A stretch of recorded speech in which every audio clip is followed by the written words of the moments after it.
Olá, predestinados em Cristo, eu, Jefferson Iron, trazendo mais um conteúdo de Deus para edificar a sua vida, meus amados. Hoje o nosso devocional ele irá abordar aí um ponto muito significativo no texto a ser lido. O texto que eu me refiro a ser lido vai ser o Salmos 75, verso 8, e eu vou correlacionar eles aí com o Evangelho de Mateus, capítulo 26, o verso 27 e 28, para assim nós, juntos nesse devocional, nos edificarmos. O texto a ser lido que eu quero compartilhar primeiramente é o de Salmos, que diz assim, o texto a partir do verso 8, olha: porque na mão do Senhor há um cálice, cujo vinho ele é tinto, está cheio de mistura e dá a beber dele, mas as escórias dele todos os ímpios da terra as sorverão e beberão. Agora o Evangelho de Mateus, capítulo 26, verso 27, e tomando o cálice, dando graças, deu-lhe, dizendo: bebei dele todos, porque isto é o meu sangue, o sangue do Novo Testamento, que é derramado por muitos para a remissão dos pecados.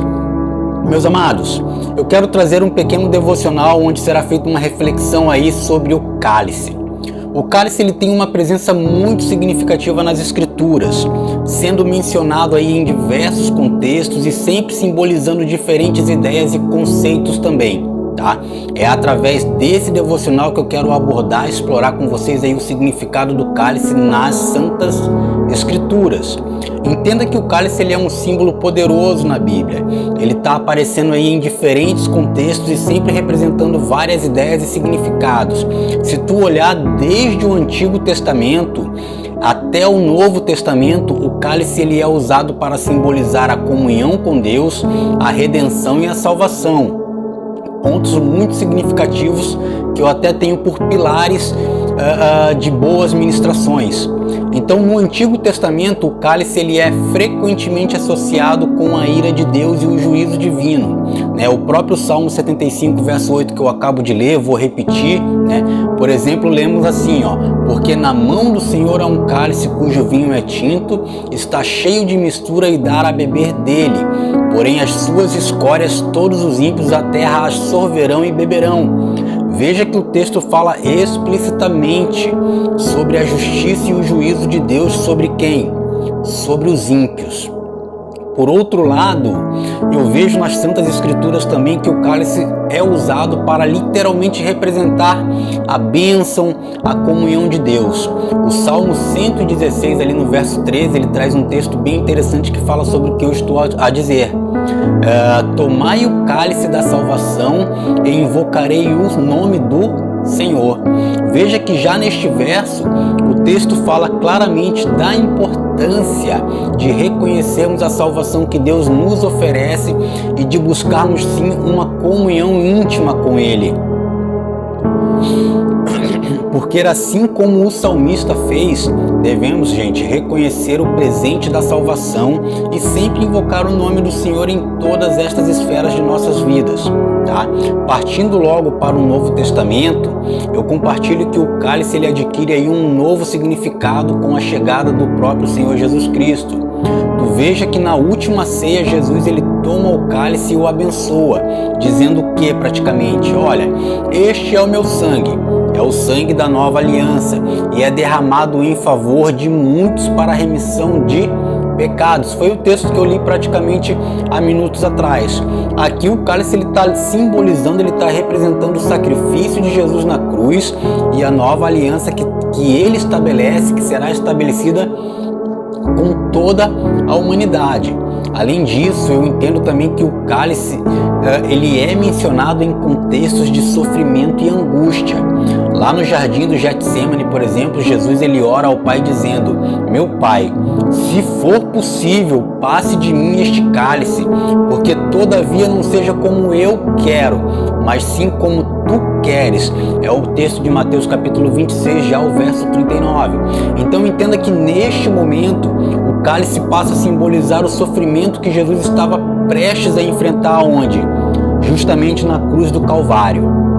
Então, mas todas essas informações, elas seriam totalmente vã se não apontasse para a forte angústia do próprio Senhor Jesus.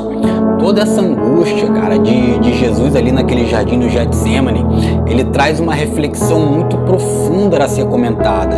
O jardim do Getsemane praticamente ele testemunhou um dos momentos mais íntimos e angustiantes da vida do próprio Senhor Jesus Cristo. Este episódio aí, ele foi registrado ali nos evangelhos sinóticos. Tu lê lá Mateus capítulo 26, do verso 36 ao 46. Depois tu vai ver o mesmo texto de uma forma diferente, com uma visão já do Marcos ali no capítulo 14, verso 32 ao 42. Já o médico da Macedônia, o Lucas, ele já escreveu no capítulo 22, no verso 39 ao 46. Todos esses sinóticos, ele está revelando a humanidade e a divindade de Cristo de uma maneira muito, mas muito singular. Quando nós olhamos para o contexto histórico e religioso, após a última ceia eu vejo que Jesus se retirou com seus discípulos para o Getsemane. Esse jardim situado ali ao pé do Monte das Oliveiras, fora de Jerusalém.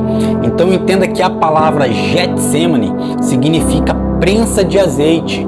Tá? Isso em aramaico. Então entenda que sugerindo dá ideia, a sugestão de um lugar de pressão e agonia, né? Então essa profunda angústia de Jesus lá no Getsemane, Jesus ele compartilhou com os seus discípulos essa profundidade de sua alma, revelando a sua angústia e tristeza. Ele disse o seguinte: a minha alma está profundamente triste até a morte. Mateus está lá em Mateus 26, verso 38. Cara, a angústia de Cristo era tão intensa que ele suava gotas de sangue. Isso praticamente é um fenômeno conhecido como hematidrose, que ocorre em situações extremamente estressantes, de níveis de estresse assim altíssimo, que talvez a nossa estrutura humana jamais suportaria. Eu vejo que na oração em que Jesus fazia, em sua angústia, ele literalmente se entregou à oração buscando a vontade de quem? Do Pai Celestial. Ele orou: Pai, se queres, passa de mim este cálice. Contudo, veja bem, contudo, não se faça a minha vontade, e sim a tua. Está lá escrito em Lucas capítulo 22, verso 4:2. Cara, esta oração ela está revelando a profunda humanidade de Jesus, que enfrentou sim um horror de morte iminente, mas também sua submissão foi absoluta à vontade do eterno e altíssimo Deus Todo-Poderoso. E nisso eu consigo ver literalmente a vitória do próprio Cristo na sua forma humana, mostrando a sua humanidade sobre a angústia que ele estava a passar. Apesar da angústia que Jesus enfrentou, ele se submeteu à vontade de Deus. Então ele enfrentou a traição de Judas, a negação de Pedro e a injustiça de todo julgamento, cara. Tudo isso com coragem e amor. A sua entrega literalmente culminou na crucificação e morte sacrificial, que trouxe para mim e para você que crê nessa palavra abençoada uma redenção e salvação. Tu entende então que a maior riqueza para nós é que a angústia de Jesus no Getsemane nos ensina várias lições importantíssimas, tá? De suma importância para o nosso crescimento e edificação espiritual. Primeiramente, mostra a intensidade do amor de Cristo por nós, a ponto de enfrentar sim a morte por nossa causa. Então entenda que, em segundo lugar, nos inspira sempre a buscar a vontade de Deus em nossas vidas, tá? E mesmo em momentos de grande dificuldade, tá? Por fim, nos lembra que, assim como Jesus venceu a angústia, também podemos encontrar força e paz em Deus em meio às nossas lutas. Com isso, podemos concluir que a iminente angústia que Jesus sofreu ali naquele jardim de Getsemane, ele é um relato testemunhado de forma marcante da história da salvação, da minha e a tua redenção. Revela a profunda humanidade e divindade de Cristo, bem como o amor incondicional por nós, que possamos aprender com Ele este momento de angústia e entrega, buscando sempre a vontade de Deus em nossas vidas. Que esta mensagem, meus amados, que este devocional possa sim edificar a sua alma, e nisso o Senhor Jesus seja glorificado por toda honra e glória a Ele porque Ele é digno de toda honra, glória e louvor. Assim eu declaro com as minhas bocas e de todo o meu coração. Obrigado por assistir. Inscreva-se no canal, ative o sininho de notificação para receber novos vídeos, tá? Que Deus abençoe a todos em nome de Jesus. Eu vou ficando por aqui e logo em breve teremos aí mais conteúdos postados de forma bem mais contínua no canal, beleza? Muito obrigado a todos. Tchau, tchau.